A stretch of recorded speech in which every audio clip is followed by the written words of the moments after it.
सभी को राधे राधे। विवाह संस्कार, जिसे हिंदू धर्म में गृहस्थाश्रम की शुरुआत मानी जाती है, यह दो आत्माओं का पवित्र बंधन है। दो व्यक्तियों को एक साथ लाकर एक नए जीवन की शुरुआत करते हैं।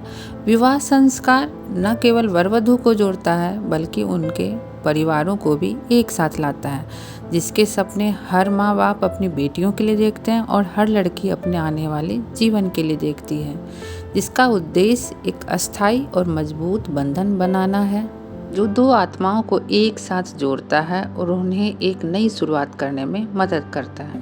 पहले मुझे भी विवाह से बहुत डर लगता था। मैं कभी तैयार ही नहीं होती थी शादी करने के नाम पे, लेकिन माता पिता के बहुत प्रेशर डालने पे, समझाने पे मैं तैयार हुई और यह वह जगह है जहाँ मेरी शादी हुई है। आप जब यहाँ जाइएगा तो आपको एक जेन्युइन प्राइस पे यह जो है शादी का अरेंजमेंट करके दे देंगे। मेरी शादी बहुत जल्दी में सेट हुई और बहुत जल्दी ही अरेंज हुई। कहते हैं ना कि शादी सिर्फ लड़के और लड़की का नहीं होता, उनके परिवारों के, उनके रिश्तेदारों के लिए भी वह खुशी का माहौल होता है, जिसमें हर कोई जुड़ते हैं। विवाह उत्सव हर किसी के जीवन में, हर किसी के परिवार में खुशियों के रंग भर देते हैं। यहाँ से ही मेरी शादी हुई। यह मेरे सपनों का और एक नई जीवन की शुरुआत की जगह है, जिसे मैं ज़िंदगी भर याद रखूँगी।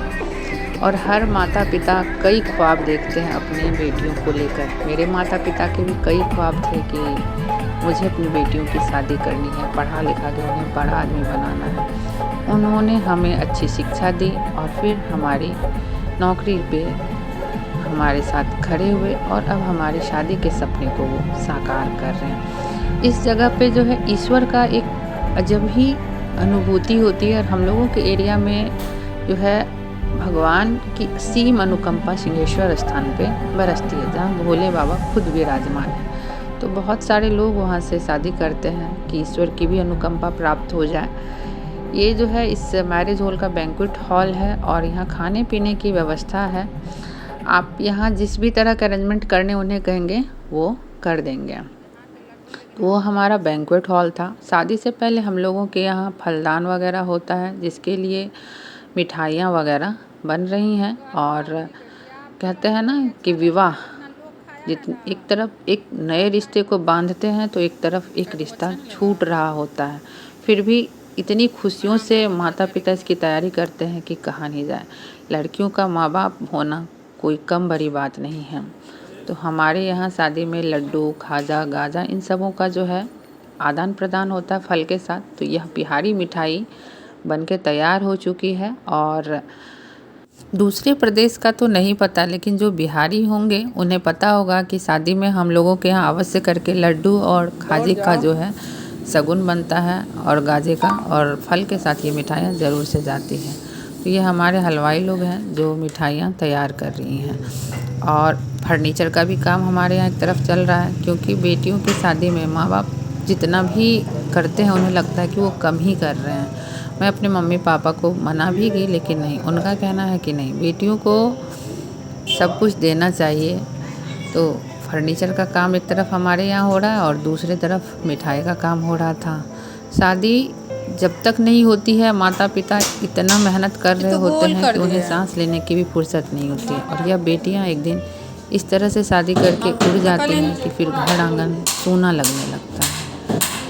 हर माता पिता अपनी बेटियों के सबसे आसान था विवाह का गोल थोड़े बोले थे, इतनी खुशी से उसकी तैयारी करते हैं। चौकुट नहीं बोले उन्हें थे। लगता है वो जितना भी कर रहे हैं कम कर रहे हैं, लेकिन जब शादी के बाद वह आंगन, जिस आंगन में हम बचपन से पले बड़े होते हैं, हमसे दूर हो जाता है तो हमें लगता है कि हम कहाँ आ गए। सच में कहते हैं बचपन बहुत खूबसूरत होता है। जब आपकी शादी होती है तब मायके और ससुराल इन शब्दों का महत्व समझ में आता है।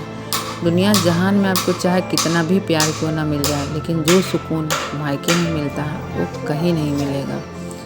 आज की पीढ़ी ऐसा नहीं है कि उन्हें ससुराल में प्यार नहीं मिलता है, लेकिन पिता का वह स्नेह, माँ का वह दुलार, भाई की साथ वह नोक-झोंक आपको कहीं और नहीं मिलेगी। वो मिस्री सी तान, वो बिंदास ज़िंदगी बिना परवाह की उड़ती चिड़िया की तरह आपको तब एहसास होगा कि हमने अपने मायके में जो दिन बिताए वो कितने खूबसूरत दिन थे, जहाँ हमें किसी चीज़ की परवाह नहीं थी, हमारे ऊपर कोई जिम्मेदारी नहीं थी, हमारे माता पिता हमारे पीछे खड़े थे।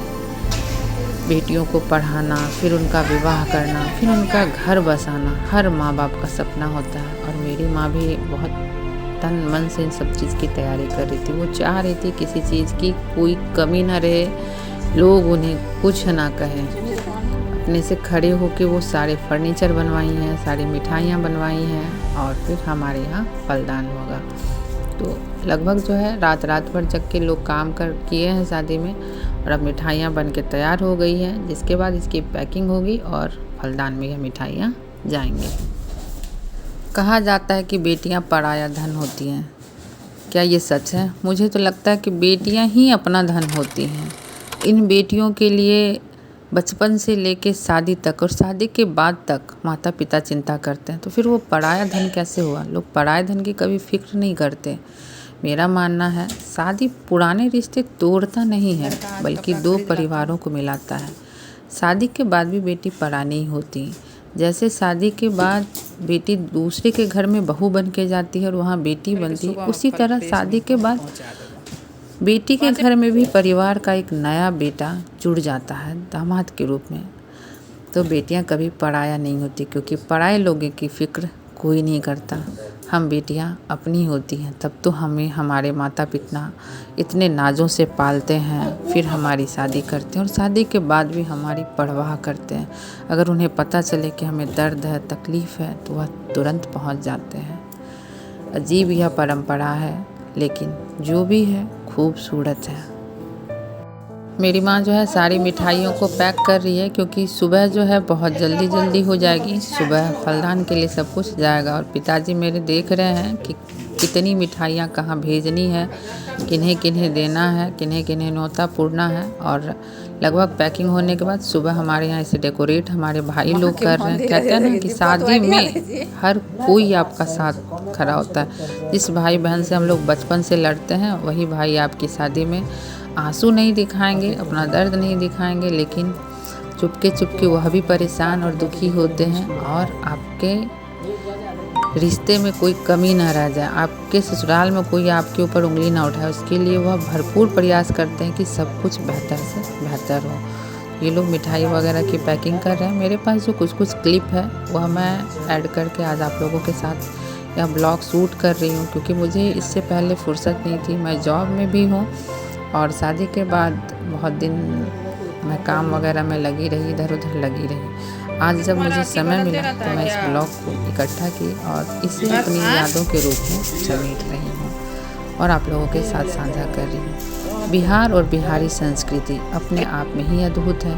हिंदू धर्म में जो विवाह के संस्कार हैं वह अपने आप में अनूठा है, जिसकी रस्म रिवाज शादी से कई दिन पहले से ही शुरू हो जाते हैं।